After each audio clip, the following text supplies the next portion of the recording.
भाई इलेक्शन होने जा रहा है, वोट किसको करेंगे? वोट का फिलहाल तो कोई इरादा नहीं, जो सिचुएशन जा रही है अच्छा। हालात ही इस तरह के, महंगाई बड़ी है। अच्छा, इस करके ना डिसाइड हो।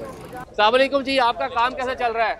बस शुक्र अल्लाह का काम ठीक है, इंशाल्लाह गुजारा हो जाता अल्लाह का तो भला। महंगाई बहुत ज्यादा हो गई है। हाँ, ये आप महंगाई होगी अल्लाह खाया करे। अच्छा। बस मकान के बिल हो गए, किराए हो गए, बिजली बिल हो गए, गैस का बिल हो गए, कट्टे का बिल हो गए, बहुत बुरे हाल है। एक बिल पर आंदा दूआ आ जाता, तीया पर आंदा तीया आ जाता। नाज़रीन, इस वक्त ये गुलाम मोहम्मदाबाद के इलाके में हमें एक कैंडिडेट मिली है और ये अपनी कंपेन यहाँ पे चला रही हैं और वोटर्स को मोबिलाइज करने में लगी हुई हैं। इनसे बात करते हैं। बीइंग ए लेडी, एक खातून की हैसियत से एक आम नशिस्त पे इलेक्शन लड़ना कितना आसान है? वोटर्स का क्या रवैया होता है? देखिए जी, आप औरत हो या मर्द हो, अच्छा। आपके जज्बात होने चाहिए और आपके अंदर एक अर्ज होनी चाहिए कि हमने इस मुल्क को संवारना है। अगर औरतें और मतलब मैं समझती हूँ कि औरतें मर्दों से ज़्यादा विजन रखती हैं, क्योंकि अल्लाह ने माँ बनाई है।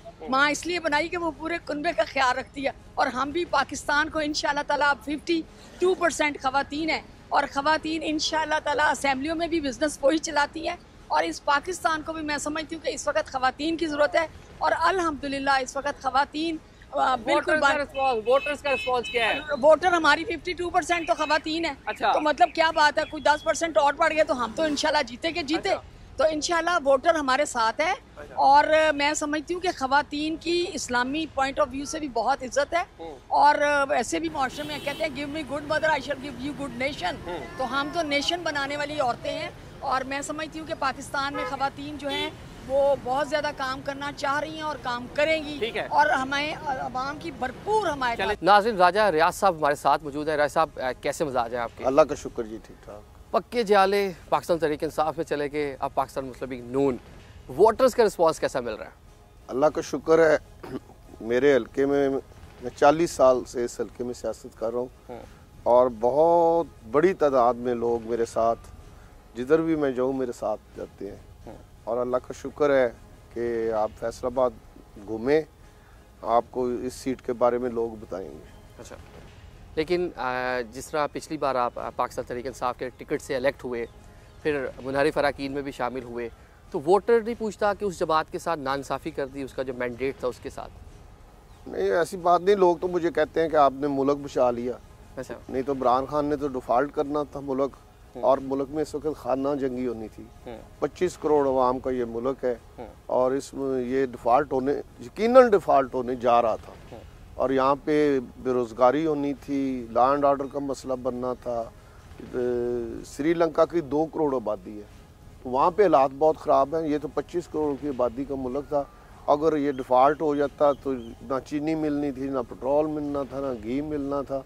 गरीब लोगों ने तंग आके अमीर लोगों के घरों पे हमले करने थे।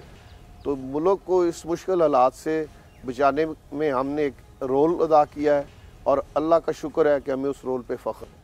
राजा साहब, फ्रेंडली ओपोजिशन की बात होती है, आपके दौर में देखा कि बड़ी फ्रेंडली ओपोजिशन आपने भी 16 माह उसके तौर पे गुजारे। अब उसी जमात जिसके आप ओपोजिशन लीडर थे, जिसकी हुकूमत के दौरान, अब उसी के टिकट पे इलेक्शन कंटेस्ट करने जा रहे हैं, तो क्या कहते हैं इस पर? देखिए जी, मैंने जो भी, जब मैं अपोजिशन लीडर था उस वक्त मैंने नून लीग ज्वाइन नहीं की हुई थी और मैं जो भी सही बात समझता था असेंबली के फ्लोर पे करता रहा हूँ। बेचा तनकीद मैंने नहीं की या मुखालफत की इशू नहीं रखा। जो जायज़ तनकीद थी, मैंने जो बात करने वाली थी, जो इशू होता था उसमें मैं खुल के बात करता था। मियाँ शहबाज शरीफ साहब की मौजूदगी में करता था। तो मुझे अपने इस रोल पे, जो मैंने एक मुस्बत रोल अदा किया है 16 महीने, मुझे अपने उस रोल पे फ़ख्र है।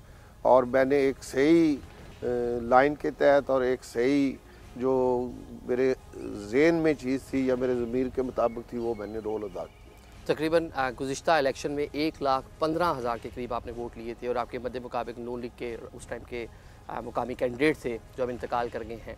अभी उनके साहबजादे जो है राना एहसान और आप में टिकट का भी एक इशू चल रहा है, अभी तक टिकट जो है फाइनलाइज नहीं हुआ, तो क्या तवक्कुआत है, टिकट मिल जाएगा नून लीग का? जी, मियाँ नवाज शरीफ साहब और मियाँ शहबाज शरीफ साहब की क़यादत में बोर्ड की मीटिंग हुई थी। उन्होंने भी अपना इंटरव्यू दिया था, मैंने भी अपना मौक़िफ़ उनके सामने रखा था और जो क़यादत फ़ैसला करेगी इंशाल्लाह, वो भी पार्टी के और क़यादत के पाबंद हैं, मैं भी पार्टी और क़यादत का पाबंद हूँ। जो फ़ैसला होगा इंशाल्लाह हम दोनों उस पर मतलब पार्टी तवक्कुआत के मुताबिक अगर आपको लेट्स सपोज टिकट नहीं मिलता तो जो पार्टी डिसाइड करेगी मैं उस पर अमल करूंगा। उस पर अमल करेंगे, जिसको टिकट मिलेगा मैं उसको सपोर्ट करूंगा। सपोर्ट करेंगे। डॉक्टर साहब, आपकी साबका जमात पाकिस्तान तहरीक इंसाफ इस टाइम मुश्किल में है और उनके जो उम्मीदवार हैं नॉमिनेशन पेपर एक बड़ी तादाद में रिजेक्ट हो गए और अभी अपीलों में गए हुए हैं लोग, तो कैसे देखते हैं ये सब, ये जो हो रहा है ये होना चाहिए था? देखें, ये हमारे फैसलाबाद में तो उनके सारे उम्मीदवारों के कागज़ जो हैं वो दुरुस्त करार दिए गए हैं और पास हो गए हैं। निसार जट साहब हैं जो राना सनाउल्लाह के मुकाबले पे उम्मीदवार हैं, उनका सुना है? शायद उनका हो, लेकिन बहुत बड़ी तादाद में मेरे हल्के में 5 तहरीक इंसाफ के उम्मीदवार थे, सबके कागज़ मंजूर हो गए हैं। किसी जगह जो लोग दहशतगर्दी के पर्चे हैं जिन पे और जो फौजी तनसीबात पर हमले या जो शहीदों के मुजस्मे जिन्होंने जलाए, जिन्होंने शहीदों के मुजस्मों को आग लगाई, उन लोगों के वो तो दहशतगर्द हैं, उनको तो इलेक्शन लड़ने का कोई इख्तियार नहीं। तो दहशतगर्दों को इलेक्शन नहीं लड़ना चाहिए। बाकी तो हमने यहाँ पे कोई कार्रवाई नहीं देखी। हाँ, एक बात ये है कि ये पीटीआई वाले जो है ये इनका ट्विटर बहुत तेज़ है। एक पूरे मोहल्ले में एक गली में एक लड़का है, लेकिन ट्विटर में उसने वो सारा मल्ला आगे लगाया हुआ है। झूठ बहुत बोलते हैं ट्विटर पे, मीडिया पे गलत चीज़ें शो करके। आपके खिलाफ भी खासी कैंपेन वगैरह अक्सर हम देखते रहते हैं, लेकिन मुझे कोई फ़र्क नहीं पड़ता। असल हक़ाइक़ जो है, ज़मीनी हक़ाइक़ जो हैं वो उनके पास गुजरने के लिए भी वो तैयार नहीं है और सारा झूठ पे उन्होंने एक फोकस किया हुआ है मीडिया के ज़रिए। असल हक़ाइक़ जो आप तक पहुँच रहे हैं वो नहीं।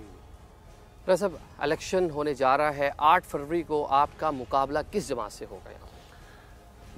मेरा मुकाबला तो नहीं कह सकता अल्लाह के फजल और अल्लाह की मेहरबानी से, लेकिन दूसरे नंबर पे जो जमात आएगी वो पीटीआई।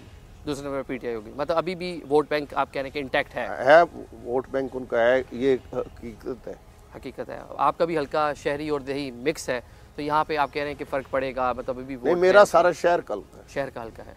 तो अच्छी उम्मीद रखें कि 8 फरवरी को आप जीत जाएंगे इंशाअल्लाह ताला, अल्लाह के फजल।